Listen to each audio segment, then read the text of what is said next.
build an environment of pursuing curiosity. You know who you are, who you really are. Like, you are listening to Everyday Educators on 1921 Radio.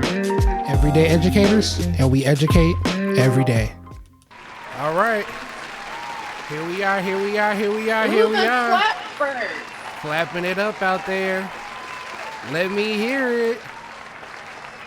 Welcome back, one and all. If it's your first time here, thank you. For all the loved ones who are joining us, we thank you. We salute you. We praise you. We honor you. Welcome to the greatest education platform in this Milky Way solar system. I am your humble host, Jeremy, and as always, with the most beautiful, the most melanated, the most moisturized, my sister, Miss Naomi. How you doing today, Nay? I'm here. I'm tired, but it's good to be here. It's good to be here, man. This is a sacred space that we have created, and there is no one else in this world who I would rather be sharing my time, sharing my energy, sharing my space, all of my resources with you, my bestest of friend. And welcome. Again, this is the Everyday Educators podcast. You can find us on Apple Podcasts. You can find us on YouTube. Please hit that like and subscribe, and on social media as well. Everyday Educators. Don't forget the S. You know, we talked about us being tired. You know, I feel like the year is showing on us, right? The year is showing it on us. But I think it is important because this is in a space that we don't exist in alone, right? You and I are here, you know, virtually together, but, you know, just within our respective ecosystems, you know, everybody is just feeling the year, right? Ready for a break, a reset, rejuvenation. And my question to you, a lot of research about the importance of adult play, kind of in that restorative spirit that we're in, right? I have a quote here from a sister, Yolanda Tyler, from her TEDx talk. However simplistic play seems to you, there is an entire complex symphony that can happen in your universe as you play. So just to like check in, level set, I'm asking you, how do you play, Nay? How do you play? When I lived with Ashley, one day I came home and she was coloring. And I was like, what are you doing? And she was like, oh, it's supposed to be like she bought like all these coloring books. Because apparently there are coloring books for everybody. Teenagers, adults, obviously children. I had no idea. And she was like, oh, I just bought a few coloring books off of Amazon. And so like it's supposed to be a good stress reliever and like take your mind off of things. And so she always liked to color even when we were kids. So it didn't like surprise me that she chose to do that. But I, if I'm being honest, I can't think of any time where I'm like, oh, I'm just gonna break and do this like one thing that I like consistently. Last week I went for a walk. I like to walk outside. I like fresh air. Yeah. And preferably that's how I like to get my exercise to like walk or run outside. But I hadn't done that in a long time. So I don't know. I guess maybe I just need to get better at figuring that out. Yeah, I think I don't think we play enough. You know, Tracy, you know, our friend Tracy. Like when we're talking and you know joking around and whatever, she'll be like, "Grow up," and I always be like, "No, I'm never growing up." I think like being in, I always equate it to like when I see children eating, when I see like babies eating, I'm jealous. because it's always like a full body experience. Like it's like their Mhm. face, their hands, they're tasting, they're eating it, they're smelling it, they're seeing it. It's like they get all up in whatever it is that they're doing, and it's like they are birthed into this world through playing with everything, playing with their food, playing with their environment, and they're like, we tell them like, don't play with that, don't play with that, don't play with that. And it's like, how is you supposed to learn? You know? So we should play more. We should play more. Okay.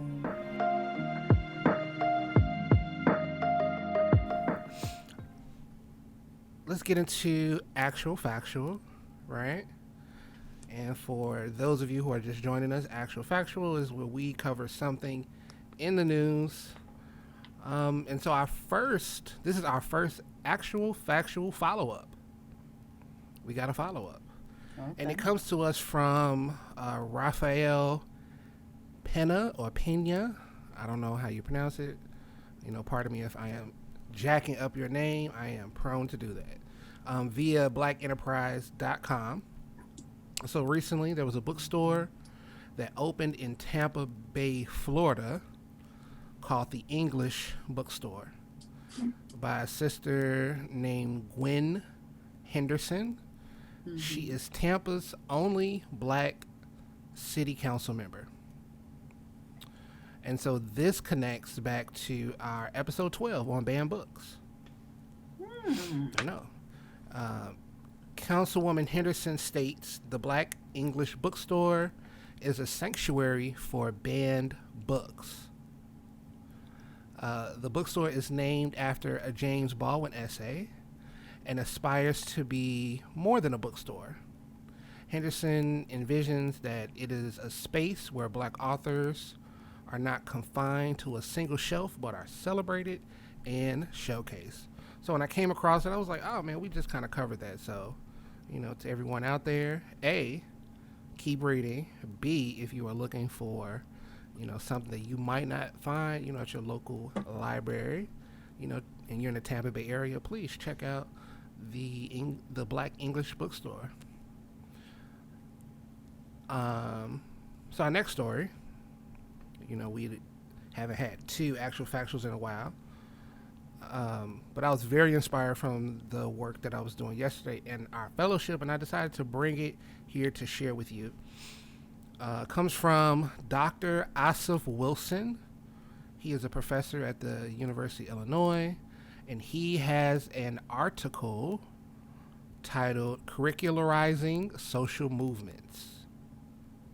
Now, in this paper, he explores the mayoral journey of Harold Washington. And for those of you who don't know, that was Chicago's first black mayor. And he examines this through the lens of the social movement that was the catalyst for his election. Now, Chicagoan, Afro Studies major and graduate. I'm putting you on the spot. This is putting you on the spot all day today. Now, do you know the name of the movement that helped Mayor Washington get elected? No. I ain't know either, so don't feel mad. It's Operation Breadbasket, which eventually became Operation Push, led by the great Jesse Jackson. Now, in this paper, Dr. Wilson explored the relationship between understanding the analysis of oppression and its connection with movement building, and within that, how leaders of color can build black and brown solidarity. I thought it was very powerful, thought-provoking piece. I encourage you all to go back and read it. But my question to you, Nay, you know, in schools we learn a lot about like our icons, right? The Rosa Parks, the Malcolm X's, you know, Martin Luther King's and so forth. But not so much like around the movements around them, right? That kind of fostered, you know, their growth and ability to even exist. So just from like your knowledge, and I know you know, have some academic grounding in this, right? So just in your opinion, right? Nothing too deep. Like, what is the importance of kind of learning about these social movements surrounding these icons? Why is it important to learn about those things? I think because of things you learn about the movements will surprise you. Like, probably over the last 5 to 10 years, when tragedy happens, people are like, we should march, we should protest. And what I always say, I always say this, is that um, no one is discussing, they reference like historically, like Dr. King, and like they marched, they protested, but like what they don't talk about is that like they prepared for a year. They practiced mustard and ketchup being squirted in their faces. They practiced standing for hours and hours and hours on end. Facts. Like, it was the civil rights movement was a highly organized and well-oiled machine. It does not mean it was perfect, but every entity of that situation that they could think of and prepare for, they did. They had people lined up that were gonna pay the bail when everybody got sent to jail. They, like I said, they would be in people's basements practicing sitting at counters, and what they would encounter, people spitting on them, like that type of stuff. Like, they were ready in every sense of the word. And so that surprised me, because I think like you hear about these things and you're like, oh, we also just get together and march, and it's just not that simple. And I also recognize the world is different now. Um, but I think that is one reason. Well, in that reason, um, you also learn a lot about the women of these movements, which there's a book, I can't think of the name of the book, but kind of talks about all the things women did behind the scenes, Black women specifically, and the roles that they took in order to set the movement up to be as successful as possible. So it's a little, some people will argue with me, and that how the world feels about feminism, but in that, I think of, it's a little bit of like feministic pride. Like, as a woman, you read about those other women, those historical figures who the world may never know, really, unless you read these books or look at the documentaries. But you feel like a sense of pride of like knowing the work that they did and what they put into it. 100%. And I think that exists. The first civil rights movement, the second, which is the most popular, civil rights movement, the Black Panther, Black Power, Snake, establishing Africana studies out west, and all the Latin movements over the years, and how these kind of weaved in and around one another. And that is both on the local level, right, and on the national level. So 100%, with your outlook on that. For me, my biggest takeaway, thinking about this, was like the invitation to act, right? Like, when you are reading, and you kind of mentioned it, every time you like read or you learn or you see, you're like, oh man, like I should be doing more. Why am I not, right? Or how can I do more? And there's a little bit of a guilt, because you kind of like, again, you begin to like iconize those people, like, oh man, those teachers in the 60s and 70s were like marching, and they were doing this and they were doing that, and like, what am I doing, right? And I think that what you're really feeling is like that pull from the past, from your higher self, from your ancestors, whatever it is. The other is like inviting you to act. Like, they had to be inspired too. Like, someone had to like reach inside of them and invite them to act, and like, this is them inviting us to do something. So everybody can't do everything, but everyone can really do something, where you are. So yeah, act.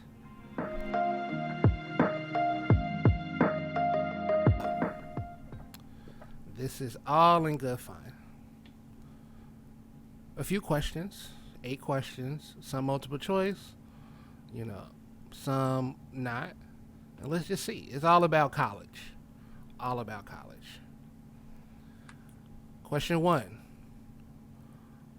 Alma mater means what in Latin? A, graduate, B, loving friend, or C, nurturing mother? This is the answer would be graduate, but I know you. That's too easy. So I'm going to go with B. The answer is actually C, nurturing mother. Oh, wow. But I knew it wasn't the first one because I know you. Okay. So, what college was the first to graduate an African American woman? Is it A, Harvard University, B, Oberlin College, or C, Queens College? I'm going to just say B. Correct. B. 1882, Mary Jane Patterson. We salute you. First woman graduate from a college. Amen. No multiple choice on this. Mm. What are the first black fraternity and sorority? Alpha Phi Alpha and Alpha Kappa Alpha. That is correct. Alpha Phi Alpha, 1906, and Alpha Kappa Alpha, 1908. Very good. Another non-multiple choice. This one might be a little more difficult. What state has the most HBCUs? Oh, this is hard. Let's just watch a TikTok on this.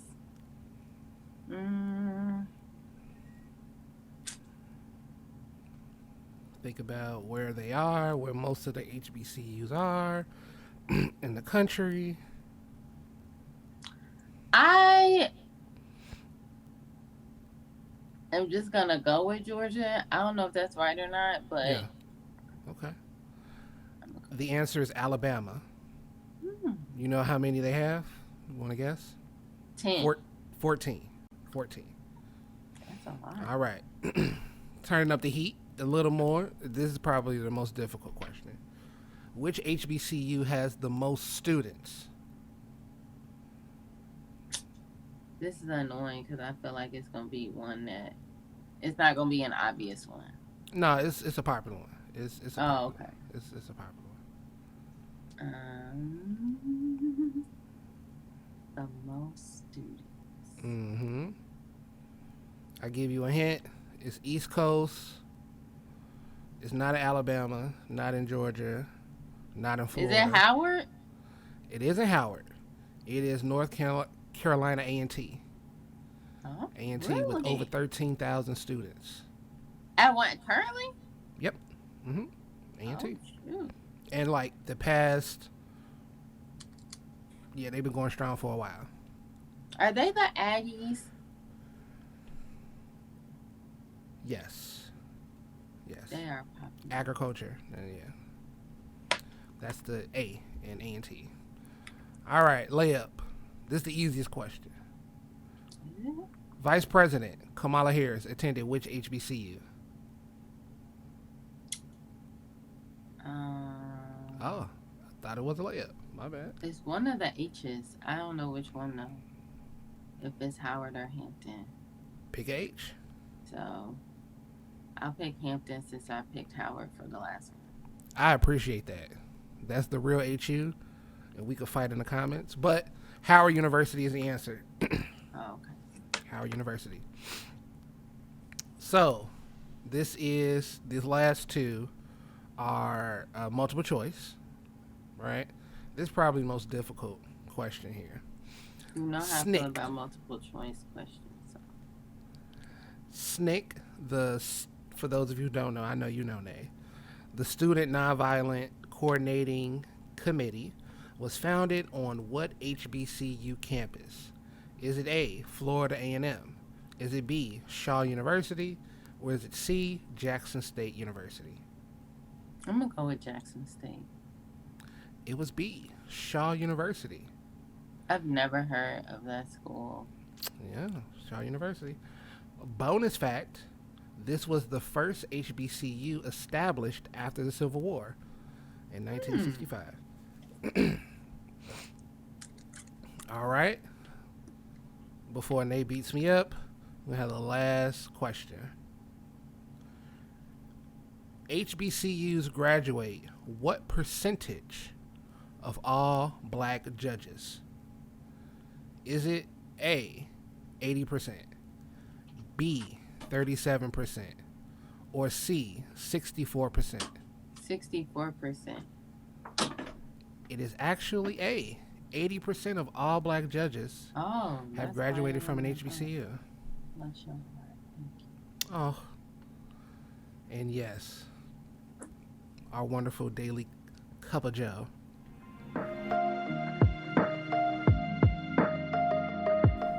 So it's something that I came across on Instagram, actually, that I'm going to play, and I just kind of, want your thoughts on. But before that, when I'm thinking, just about like my ideal college campus experience, or like something that I want like my students or future children and all that to have, right? Like in my imagination, like what is college, right? Like certain things come to mind. So I want you to kind of go back into that space. Like what, like, this is what, college is, like, so for me, first things that I thought about were like, for those of you who don't know, at, some HBCUs, you have a curfew, at first your freshman year, which we can talk about it later, but I'm very grateful for. And so it was like running back to my dorm so you don't get locked out or, for curfew, or like if you miss curfew and you might opt to like lay out. Some nights I laid out on the shore, looking at the stars and just, chilling, that night, to avoid the consequences of, missing curfew or what have you. But, like different things like that like in my imagination, like, this is college, right? Like, what's that for you? What are those experiences, in your mind? College is community. I remember when I signed up at Chicago State, I'm sure I've talked about this before, I was not a good student. I didn't come to college as a good student. I didn't have good ACT scores, didn't really have great grades. And so I got to Chicago State, and I remember Miss Candy Bennett, shout out to Miss Bennett, she just retired, meeting my mom and kind of like holding her hand. You know how like black ladies hold hands? And she was like, don't worry, Mom, like, we got her. We gonna get her through. Yeah. And my mother was just like so worried about me entering college because I again, not a good student. I didn't care about school, blah, blah, blah. And Miss Bennett stayed on me. She was there the whole time, even after Chicago State at the time had a program for students that were kind of like questionable. And so you had to do check-ins and like all this stuff, which was the perfect thing for me. I flourished and came out of there stronger than ever. So what I'm trying to say is that like that sense of community and accountability, similar to what you're saying about a curfew, somebody on you, as my mama would say, like white on rice, like really would like got me to being a much more confident student, a much more organized student. By the time I graduated, I knew college in and out. I knew how I did college. Like, can we pause right here? Because I want to. We both mentioned something. I think we should like make space to explore that. Chicago State is not an official HBCU, but for all intents and purposes, anybody with the Thurgood Marshall College Fund is basically a HBCU. And in so many ways, the role of that third parent, like you got your mom, your dad, and then you got your college, and the care that HBCUs know. I'm not saying they don't programs and systems don't exist like outside of that at PWI. So like this is not a us versus them kind of thing. But I am just trying to highlight because someone is out there considering like, should I send my child there? And so I just kind of want to dig a little deeper, talk just briefly, not too much, about that, right? And so I can say like my experience, my time at Hampton, like had I not had that year at Hampton, I mean I'm back there now, but it's in a different capacity. But if I didn't have that year, like that experience, those grades, like everything that I received there, like kept me covered even when I left. Yeah. Because like they set me up for success. We had to dress a certain way when we went into Ogden Hall. Like I said, we had curfew until homecoming, and then in the spring semester, I remember we was wilding out, just like the whole dorm was acting crazy. And so he put his director put us back on curfew for like a week. Like, man, y'all got to get it together, And it's like they cared, like us as young men. Like, nah, we gonna make sure that y'all be successful, and if you're not successful, is it like in spite of everything that we're doing, So can you talk a little bit more about that? Successful. You said what? I said you basically working real hard to not be successful. Man, you gonna have to try, man, because we finna do everything we can. So how was it for you, like in that regard? I felt like it was the same. So the program I was in at Chicago State was 2 years in the sense of like the probationary period or whatever you call it. And it started over the summer. So I took math over the summer. Was never a great math student. I had the opportunity to take Spanish again. So that helped me out like going into my freshman year. So I made some friends in that program. And then when we start, like I said, there were like multiple check-ins. There was a class that you had to take, and the class was all about how to manage college life. And I remember being like, why am I the only, like, why are we the only people that have to take this? Like, I feel like everybody should. And ultimately, I don't know if it's still the same, but I do know at one point they switched the program to first year experience and they had all freshmen do it. And if I had to guess, it was because it was so successful. Because in that class, they talked about how to manage your refund check when you get it, how to manage your time. The lesson I learned about how to study and studying on a consistent schedule, it is something that you do at the same time every day, like eating dinner or eating your breakfast. I learned in that program. And so I learned that I like to study in the evenings. I preferred a window. And so I took that and like I used it through grad school. Like there were just so many little things that I guess they're not little things, but like managing your time, managing your money, how you study, when to study, like so many things that they taught us in that program that just allowed me to excel on top of checking in with me, making sure my grades were fine. I hit the honor roll for the first time since second grade. I had never seen such great grades and a high GPA.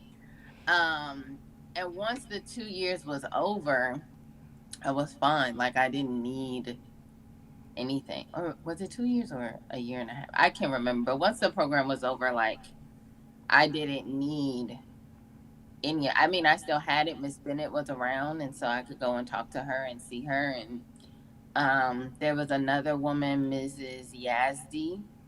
They were both available, and they were still there. They were at my graduation, but just that community, like I cannot stress enough the importance of community and somebody knowing your parent. I know nobody likes to do that, and in college we think we all grown, but the fact that Miss Bennett could get my mom on the phone, that means something. That mattered. No, and that even though meant something. I stayed at home, and so it was a really small circle, but I needed that so much, and I'm just very grateful to my mom having the foresight of making me go there because I didn't want to go there, and seeking out someone like my advisor and building that connection with that woman on her own, and just having that like triangle between the three of us, especially in that first year.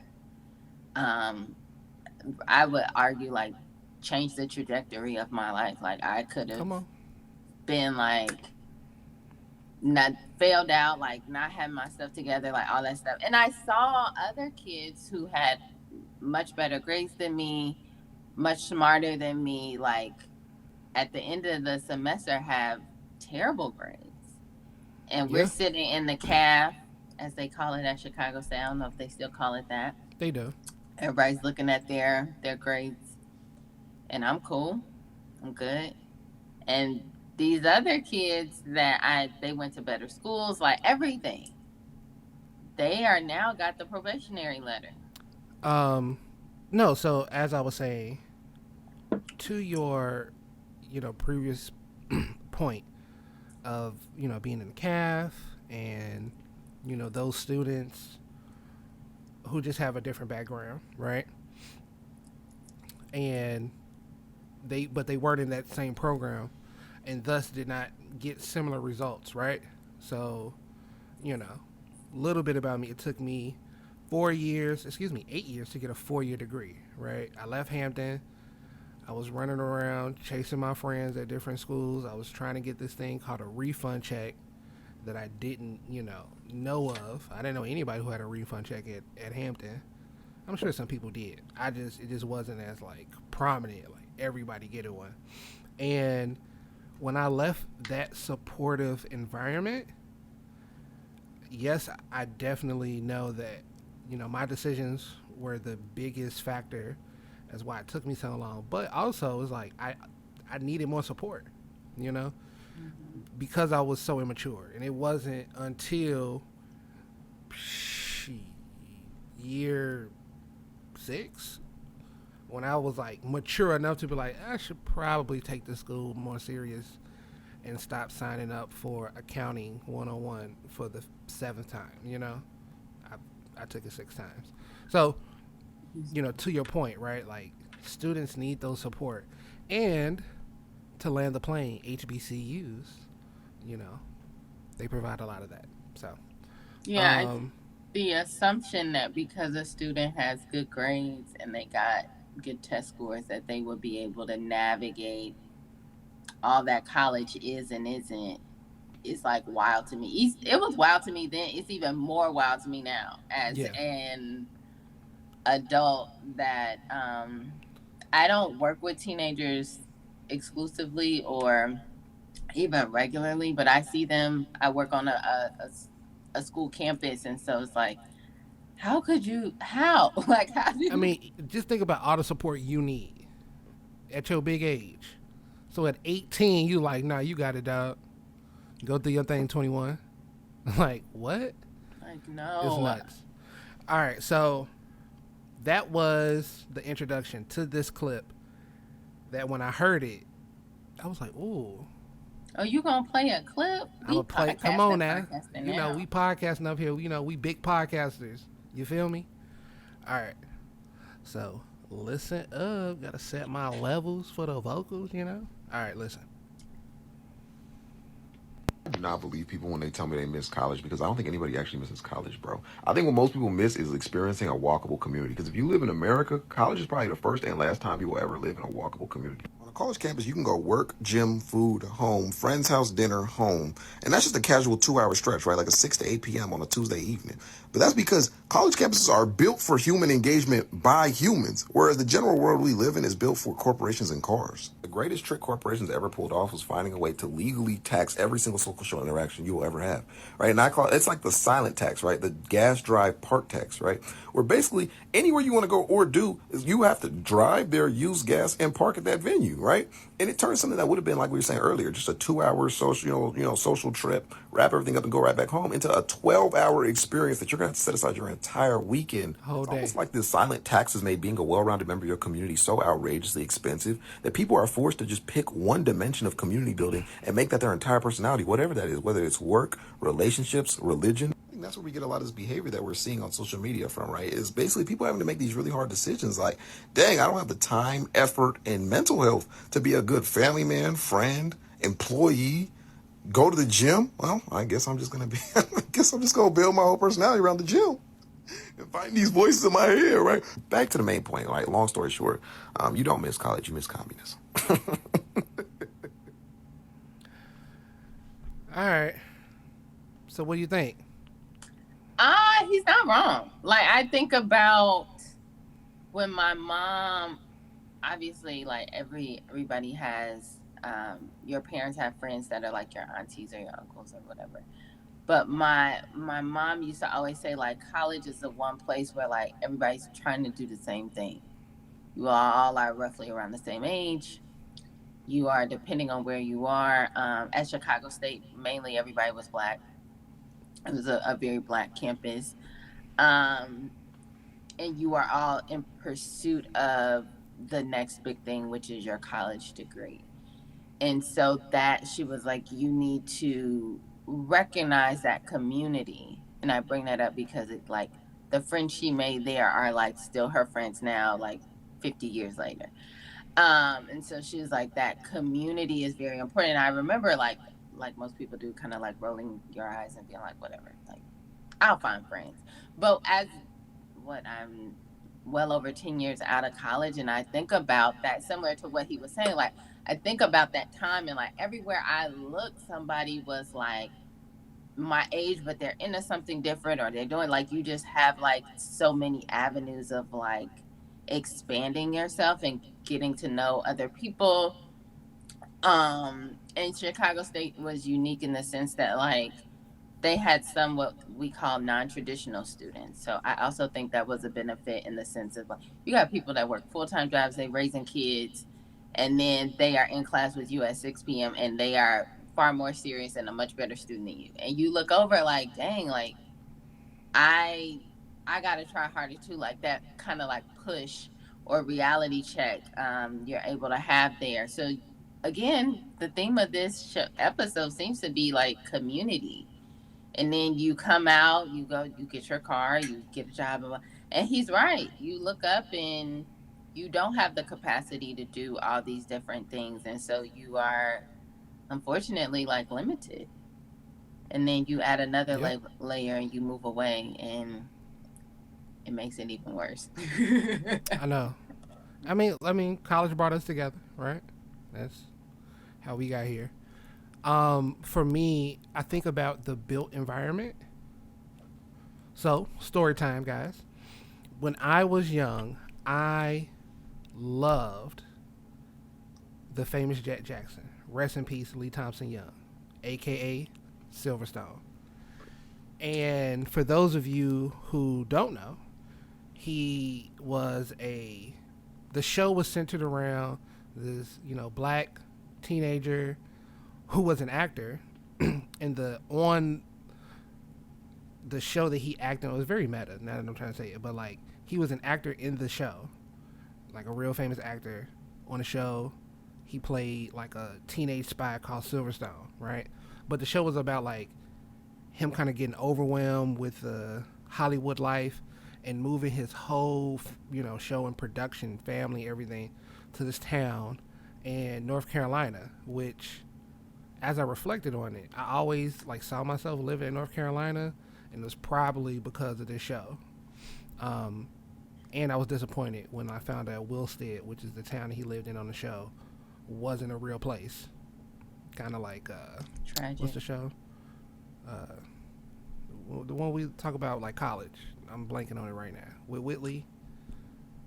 Cosby Show.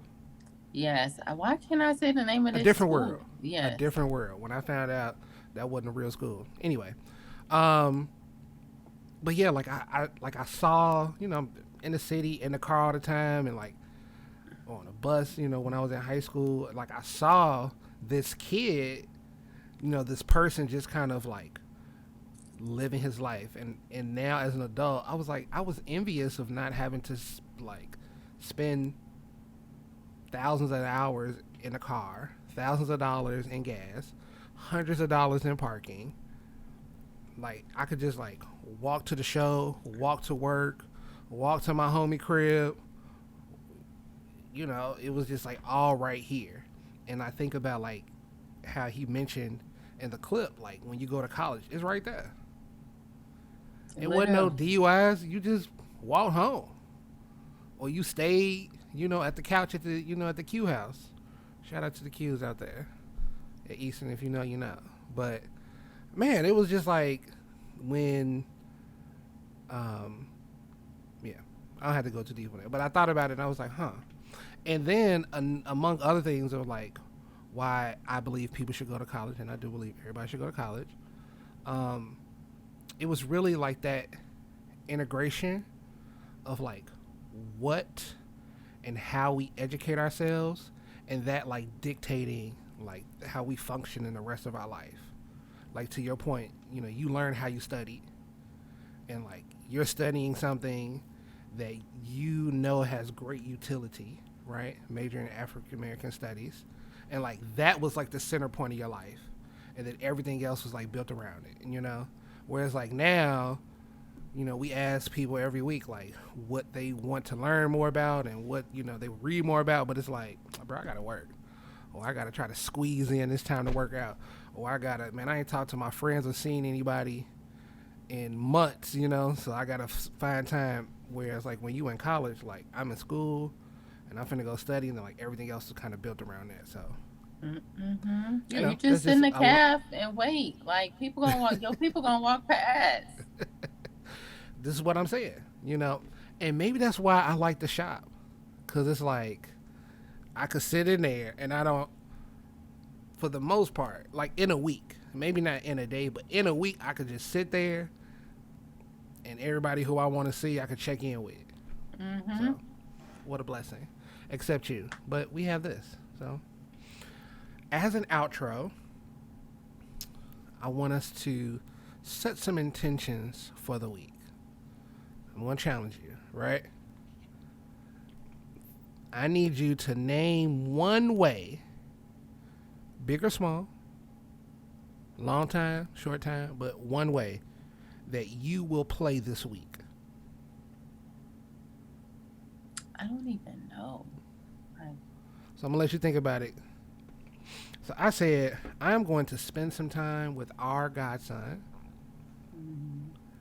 telling jokes. He likes to tell jokes, terrible, terrible jokes. And I will, but he is getting better. I will say that. He's finna be 8. There's more nuance to his jokes. A little more, not a lot. A little more. So I will spend some time with him telling jokes. What about you? I think I'm gonna try to play some games on the PS5. Okay, there we go. So we have the typical ones, Madden and 2K. So the other day I was watching our nephew play. He was over here and I was like, I think over my break I'm gonna take up video games and look, see how that works out for me. The next channel, our spin-off channel for everyday educators, is Nay's gaming channel. Stop. Big Nay. Stop it. Putting it down, winning 100,000 in them 2K tournaments. I'm with it. All right. Well, that's our show, y'all. I hope, that you enjoyed this, and always, blessed that you are going on this journey with us. Again, this is the Everyday Educators Podcast. Until next time, keep teaching, keep learning, and keep